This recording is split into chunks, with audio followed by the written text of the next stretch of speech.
Hello, welcome to The Moment. This time I'll be talking about a report from the Northern Powerhouse Partnership into Education in the North, and I'll also be talking about plans for the refurbishment of St Mary's Lighthouse that have been put on hold. But before we get to that, I have a quick update on the Humford Dam story from the summer.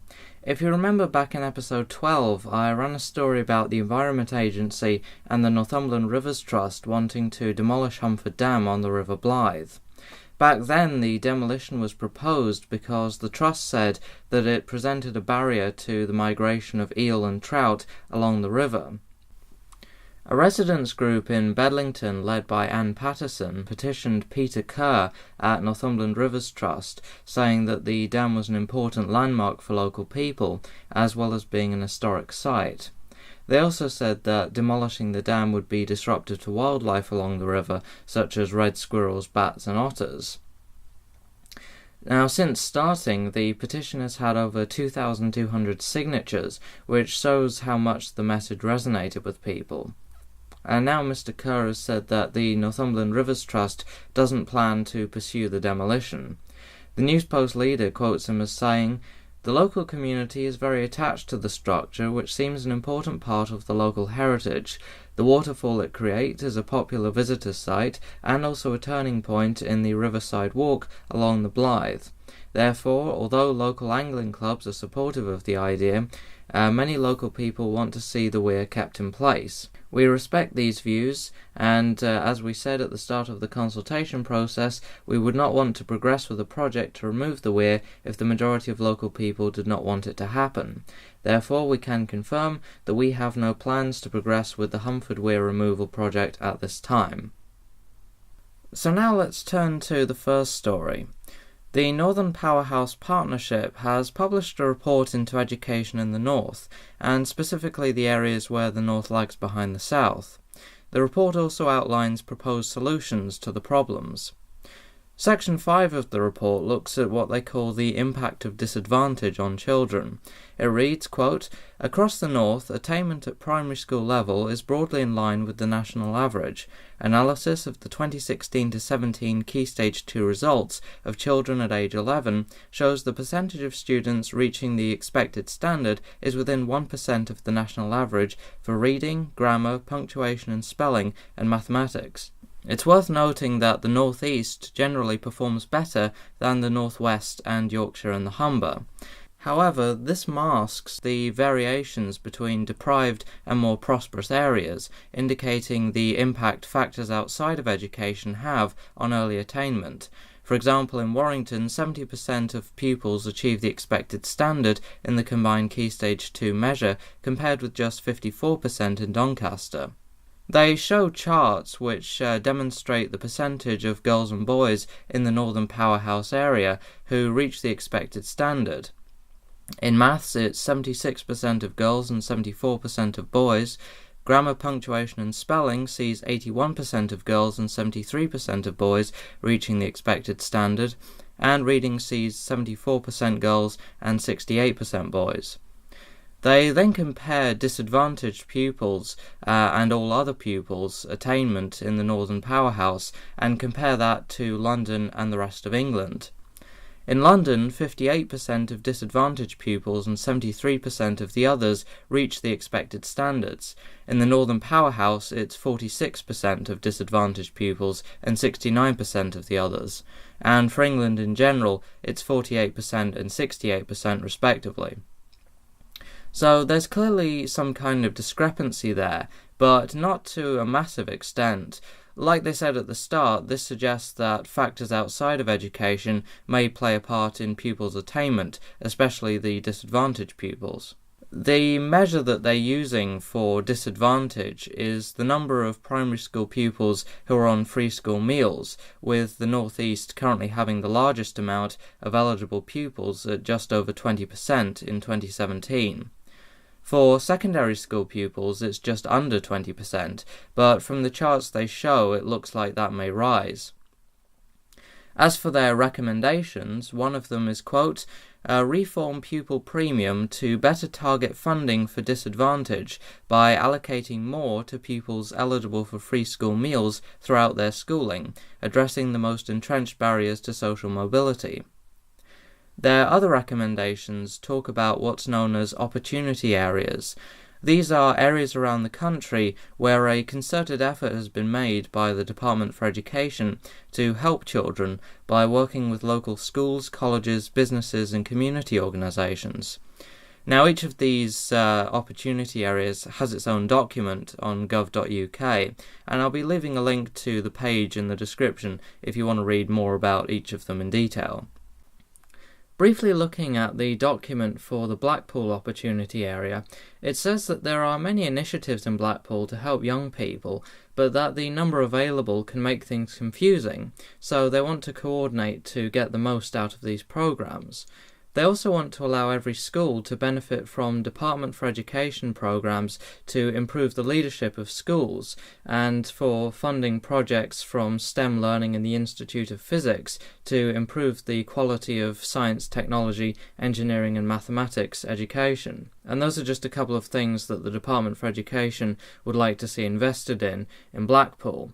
So that's really the idea behind opportunity areas as a whole, is various investments in programs in these very specific localities to improve things for the young people of that particular area.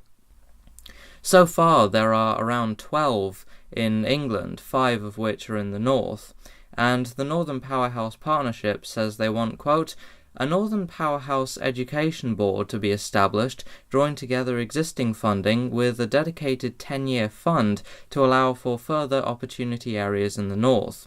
In particular, this needs to address the lack of opportunity areas in the northeast. Section 6 of the document talks about investment in school leaders and managers.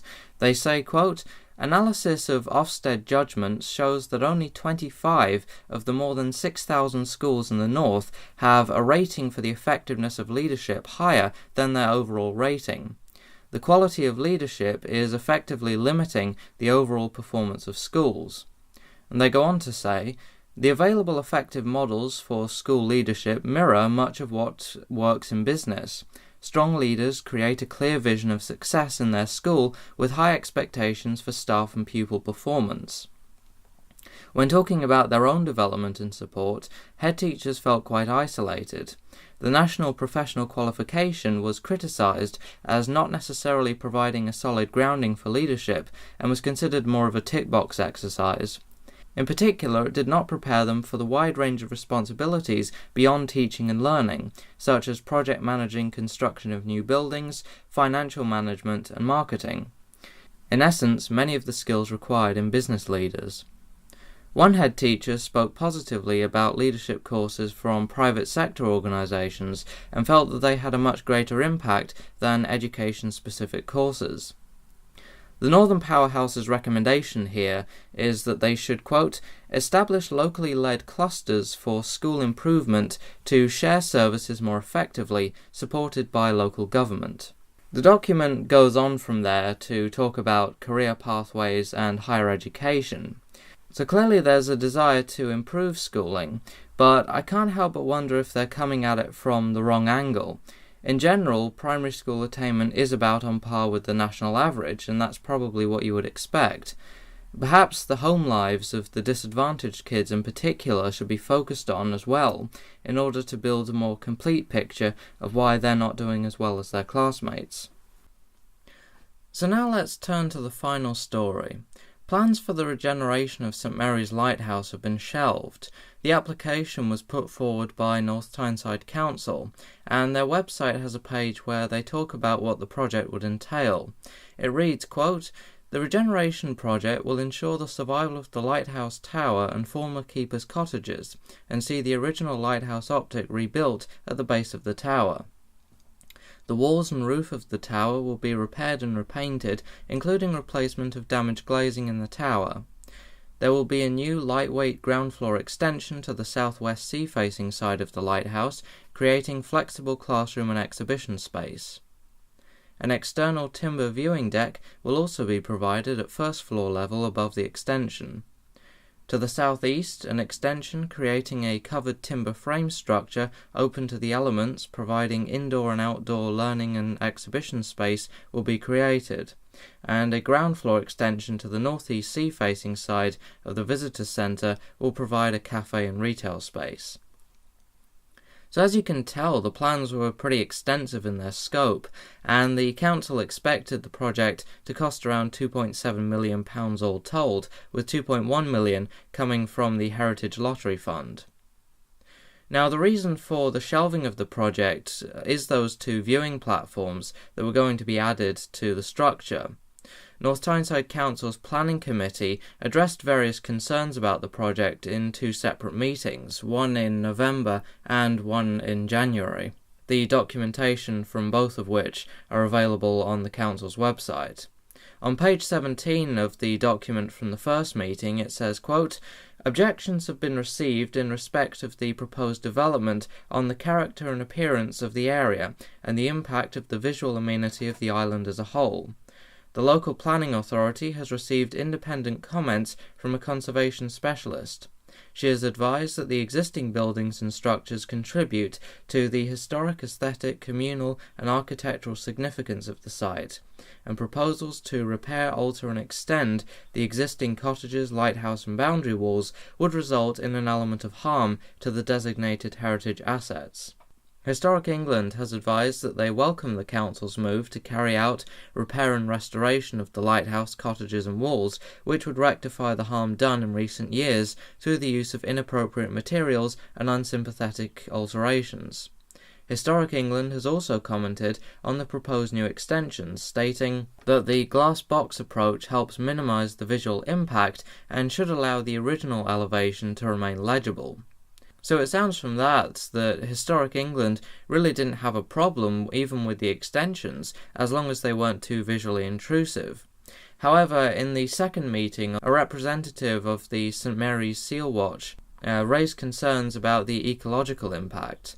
The document says, quote, "The detailed proposals within the planning application were not in the best interest of the ecology of the area, and the benefits of the development would not outweigh the detrimental impact it would have on wildlife. Particular reference was made to the viewing platforms, which would have minimal benefit for visitors but cause considerable harm to wildlife. There was concern regarding the effectiveness of the viewing deck management plan, the arrangements for monitoring the impact of the development on wildlife, and the measures to be taken to encourage visitors not to visit the rocky shore. An environmental consultant spoke on behalf of North Tyneside Council and, quote, "Reference was made to the broader approach being taken to minimise disturbance to the seals and other wildlife, since, of course, St Mary's Island is a popular haul-out spot for seals, but it seems that her responses didn't work as the application was rejected on the grounds that the platforms would cause undue noise and disturbance to the seal population." And that's all for this episode. Be sure to join me in a fortnight's time for more from around Northumberland and Newcastle. Until then, I'm Oliver Ralph, and this is The Moment.